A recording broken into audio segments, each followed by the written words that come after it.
ay kapistahan ni San Lucas. So, si San Lucas ay isa sa mga ebanghelista. Pag sinabi natin ebanghelista, isa sa mga sumulat na ebanghelyo ng ating Panginoong Jesucristo. Yung isa sa mga sumulat sa buhay ng ating Panginoong Jesucristo. Kaya narinig niyo, sabi na natin sa pasimula na pagbasa natin ngayon, ang binasa natin ay mula kay San Juan. So, apat ito.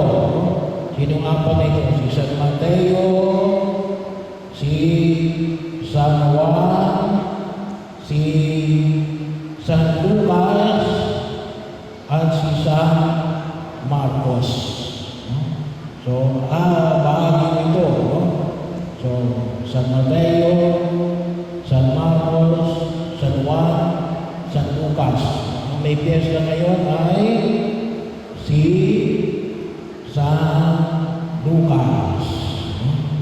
So, kaya sinabi ko kanina, kapag narinig ninyo, kapag binabasa sa Ebanghelyo, ang mabuting balita ng Panginoon ayon kay San Lucas, halimbawa, ating kukusan ng ating noo.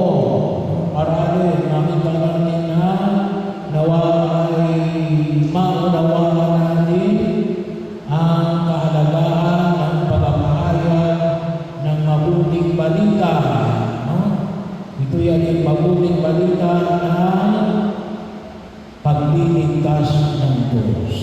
Huwag natin kalimutan. At kinukusan din natin ang ating mga bibig, para ay mapabanal yung ating bibig, magpahayag ng mabuting balita, hindi masamang balita. Kaya iniiwasan nyo sa atin natin magsalita ng masama, magmumura. Kasi bakit? Ay, hindi mabuting balita yun. Kapag minumura mo yung kapwa mo, hindi mabuti yun. Kaya bahagi yun. Dapat yung ating bibig ay ginagamit natin para magpahayag ng mabuting balita. Totoong balita. At yung balita natin nagtutulot ng kaligtasan. And then yung panghuli, yung ating puso, pinupusan din natin. Para magkaroon tayo ng puso malinis. Puso nagpapahayag ng kapayapaan. Puso na kung saan ay nagdudulot ng kapayapaan. Kaya bahagi yun. Alam nyo, kuminsan kapag hindi natin inalagaan yung ating puso, ay nagugulo yung ating buhay. Kaya napakahalaga yung kapanatagan ng ating mga puso. Kaya nawa makita natin natin magtulad tayo sa puso na Jesus. Puso na may kababaan ng kalooban at puno ng pag-ibig. So, at least, alam natin kung bakit natin kinutusan. Yung ating noo, yung ating bibig, at yung ating dibdib. Pero bahagi yun, pagkakataon. Kasama ko rin yun, sapagkat tayo ngayon ay tatanggap kayo ng banal na komunyon. Bahagi yun na kung saan ay pinaniniwalaan ng isang biyaya, banal na pagdiriwang ng misa.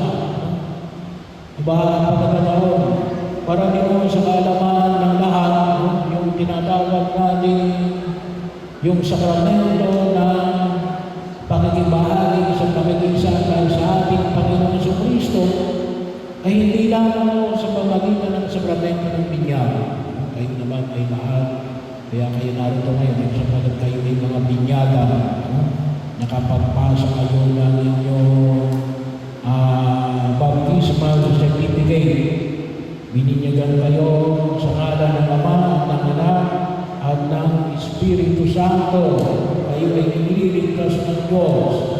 Pero yung sakramento ng binyag ay hindi lamang ang sakramento ng pakikisa natin kay Jesus ay hindi lamang yung binyag. No? Tatlo ito. No? Ano ito? Binyag, komunyon, at kumpil. No? May susunod pa, kumpil. No? So, bahagi ko. Kung kayo ay pwede na rin siguro isunod sa inyo ngayon yung kumpil, no? Kapag kayo ay naturuan na. No? Pero yung tatlong ito, ang tawag natin dito ay Sacrament of Initiation. No? Ang pakikisa natin kay Kristo bilang mga anak ng Diyos. At dito, sa banal na sakramento nito, na pinapahayag namin ay kayo ay maging kabahagi na ng banal na pagdiriwang ng misa at higit sa lahat, magiging kabahagi ninyo natin tatanggapin yung sino? Sinong tatanggapin ninyo? Si Jesus. Saan ang tinatanggap sa Jesus? Saan? Saan yung tinatanggap si Jesus? Sa puso. Sa puso lang ba? Saan?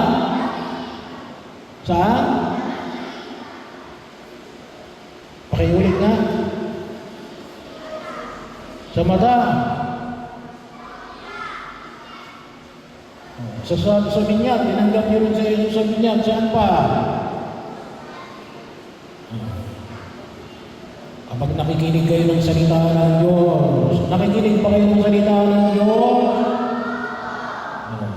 Sa banal na pagdiriwang ng misa ay pinapahayag natin, hindi lang yung Ebanghelyo, no? Kanina binasa yung unang pagbasa. Ayaw mo lang kung nakinig kayo sa unang pagbasa.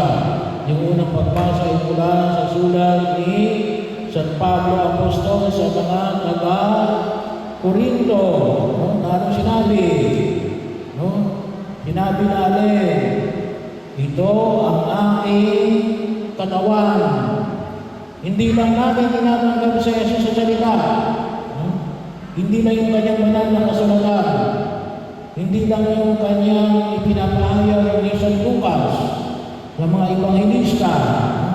Hindi lang yung pagbabasa ng ebanghelyo ng Biblia. Ngunit alin, isa hong biyaya na tinatanggap natin bilang mga mananampalatayang Kristiyano Katoliko. Kaya pa, kumisa sinasabi ng ibang sekta, tinanggap na ba si Jesus bilang Panginoon at tagapagligtas? Sasagutin ninyo, nasagutin ninyo, oo, kailan? Kung tayo bininyagan. No? Kailan pa? Tuwing kayo ay nagsisimba. No? Tuwing kayo nagsisimba. Tuwing kayo ay nakikinig ng salita ng Diyos. Kailan pa? Kapag kayo ay tumatanggap na komunyon. No? Kaya ngayon, ang tawag sa inyo ay First Communicants. Tatanggapin ninyo si Jesus sa unang pagkakataon sa pamagitan ng pagtanggap ng kanyang katawan at dugo.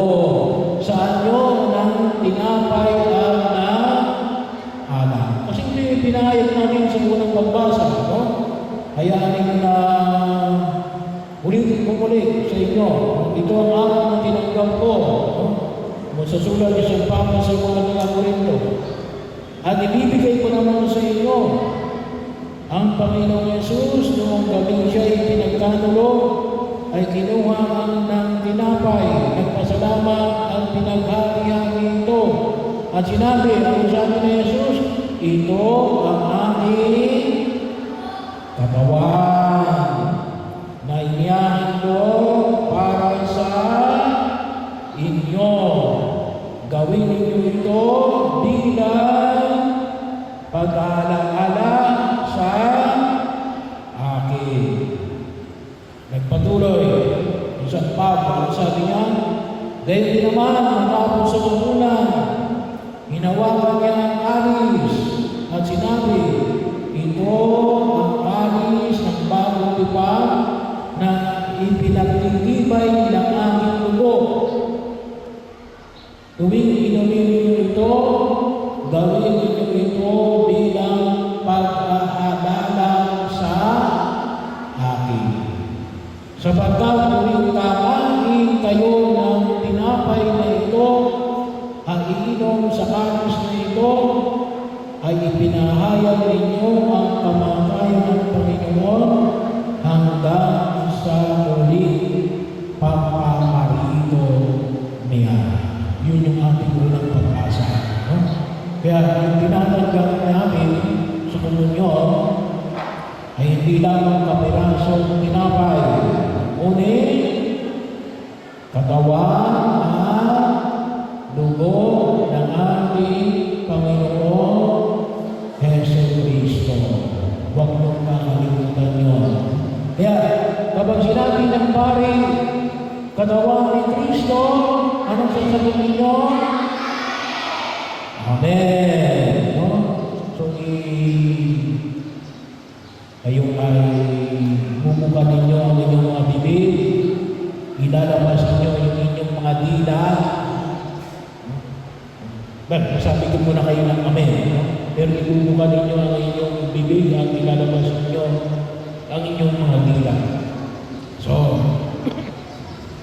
anong ibig sabihin ng amen? Anong ibig sabihin ng amen? Anong ibig sabihin?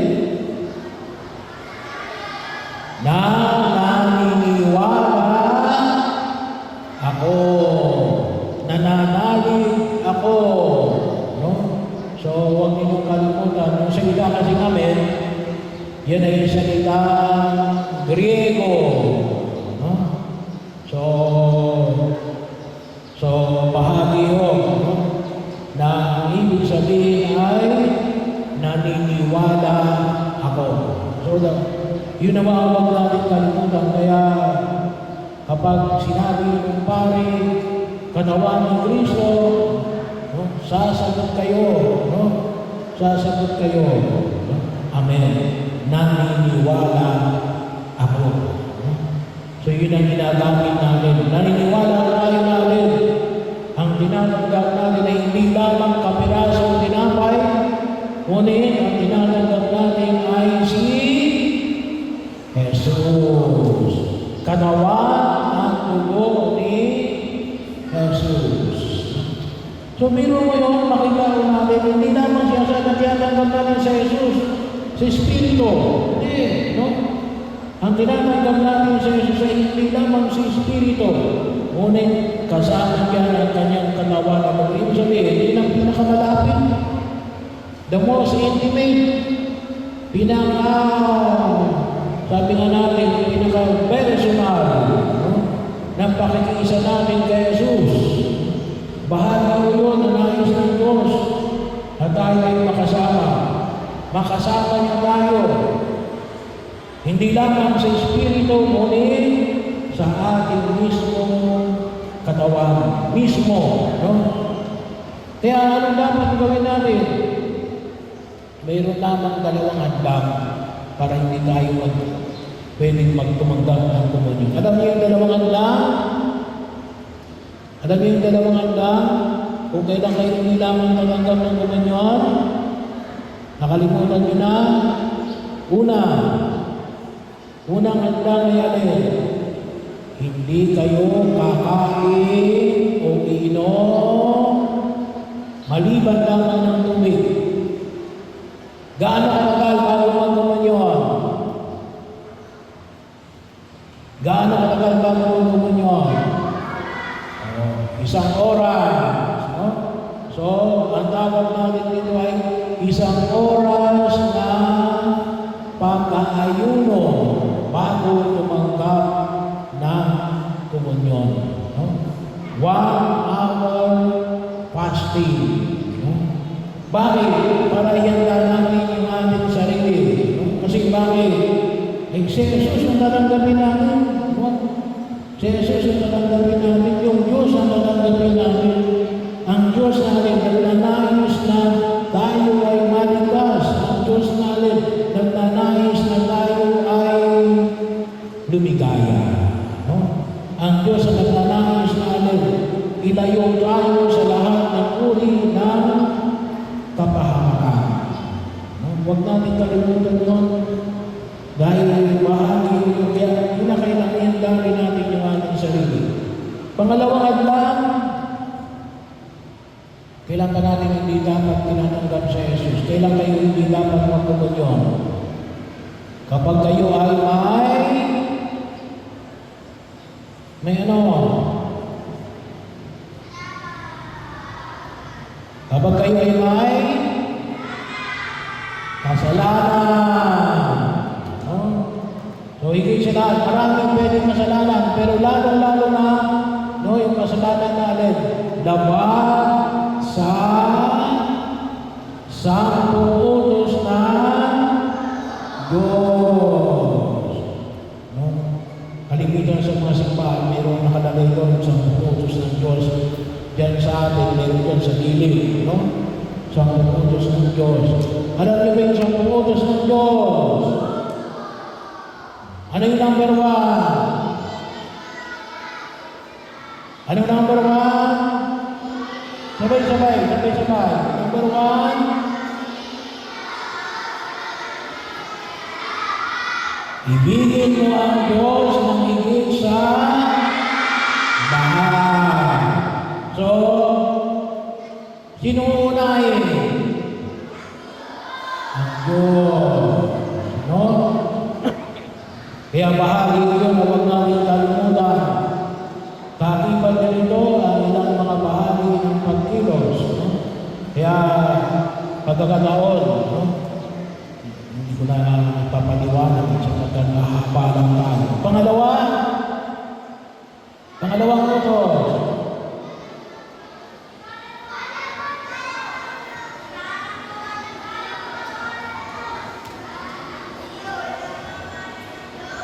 Igalang mo ang pangatlo. Anong pangatlo?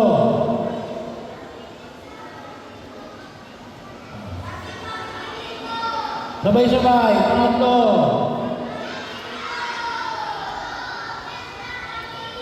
Magsimba ka ng araw ng linggo at piyesta pangili. Magsisimba kayo, ha? Sisimba kayo every Sunday. Napakalapit naman ng ating simbahan, no? So, dito ang misa nito ay 6:30 ng umaga, 8:30 ng umaga, 5 o'clock ng hapon. Diyan sa Sulig, mayroon dyan, kung tawagin natin ay anticipated mass. Kung hindi kayo makasisimba ng araw ng linggo, magsimba kayo ng araw ng Sabado. So diyan sa Sulig, ang misa natin ay tuwing alas 6 ng hapon. So mamaya, may misa tayo din sa Sulig. Yun ay para sa araw ng linggo. No? So, magsimba kapag araw ng linggo. No? Pang-apat,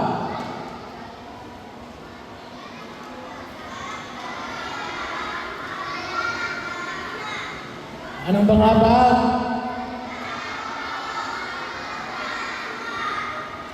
Igalang mo ang iyong ama at ina. No? So, maging masukurin. Pang-5,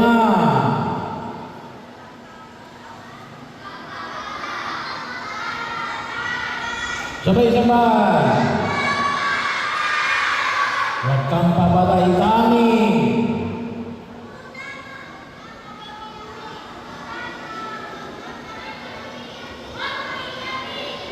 Huwag kang makikiapin sa di mo asawa. No? Pang-7,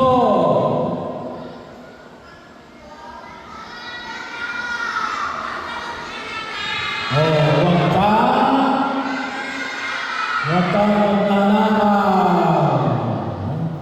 So, huwag kang marungupi.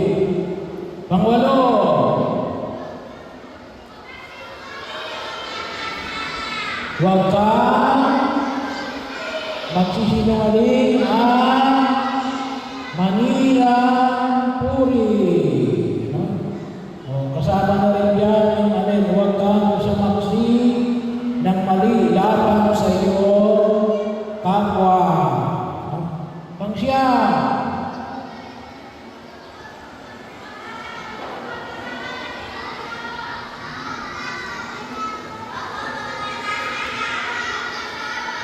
huwag mong pagnasahan ang di mo asawa. No? Pang-sampu,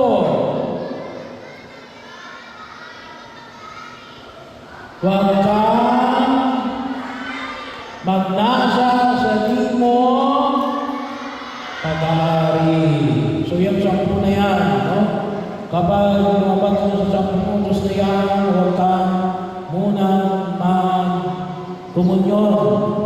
So kapag lumabag ka sa 10 utos na yan, anong gagawin mo? Anong gagawin mo? Nakalimutan nyo na kung mangungumpisal. No? So kahapon kayo ay mga nangumpisal. No? So huwag kayong mahiya. No? Kung kahit na basta wala akong ginagawa, no?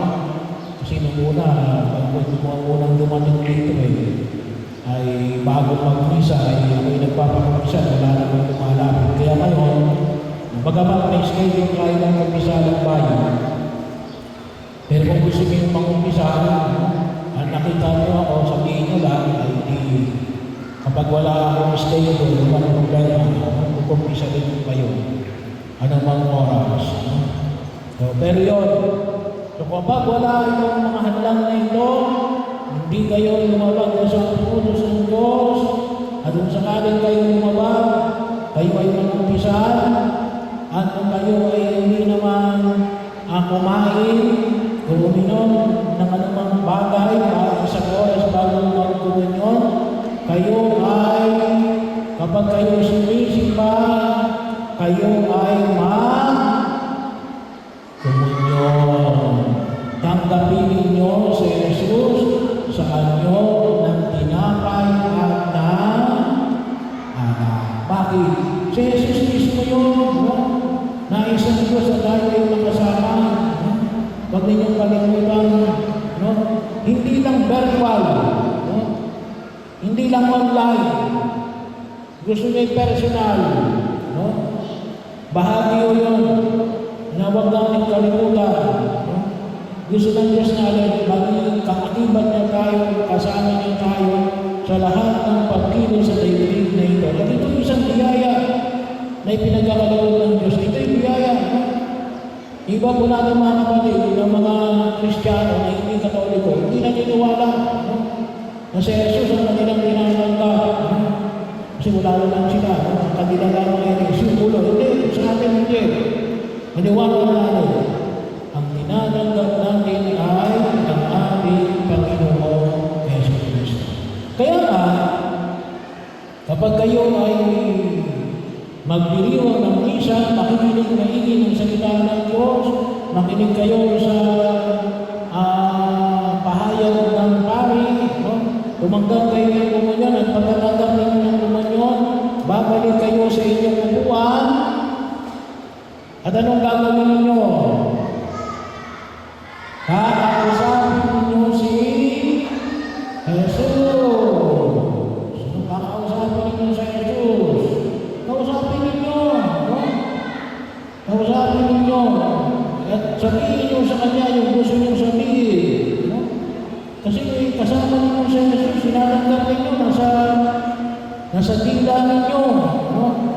Nasa katawan ninyo habang naroon pa si Jesus. No? Ay kausapin ninyo, magsumbong kayo kay Jesus, magpasalamat kayo kay Jesus. No? At higit sa lahat, hindi kayo ng patuloy na paggawain sa pagkilos na ipinapamanin ng ating Panginoong Jesus Cristo. No? Marami tayong pwedeng sabihin kay Jesus.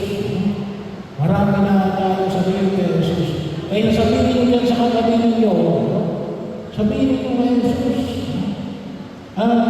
maging bahagi mo, makinig din kayo. Bakit? Kasi baka may gusto rin sabihin sa inyo si Jesus. Huwag natin kalimutan. Kasi inanayos ng Diyos. Ang tulog na Jesus kung bakit siya nandiyan, no? Nandiyan siya sa krus at muling nabuhay 2,000 years ago, no?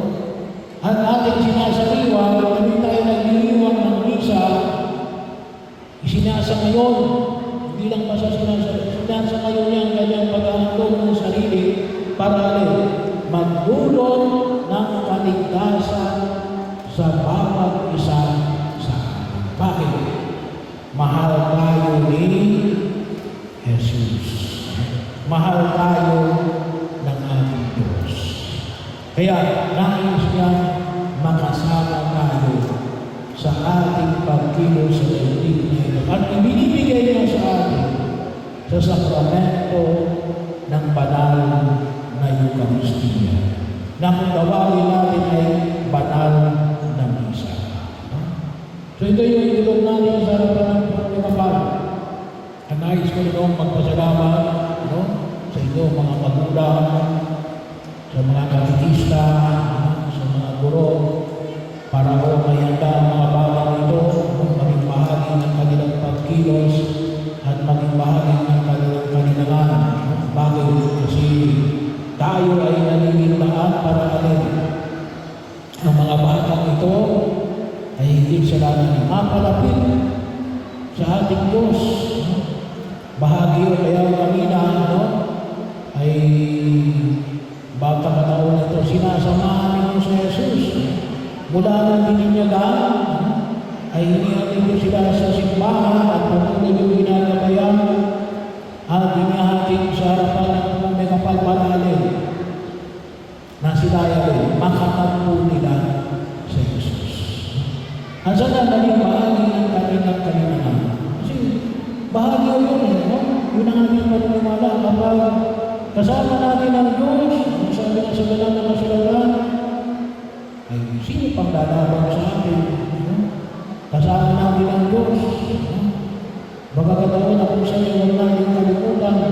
At kung tayo ay ginagabayan ng ating Diyos at tayo naman ay nagpapagabay at humihingi palagi ng gabay, ay napakalaking biyaya ang tinatanggap natin at naging bahagi ng ating pagkilos bilang mga tunay na mga Kristiyano. Bilang mga anak ng Diyos. Kasi kasama natin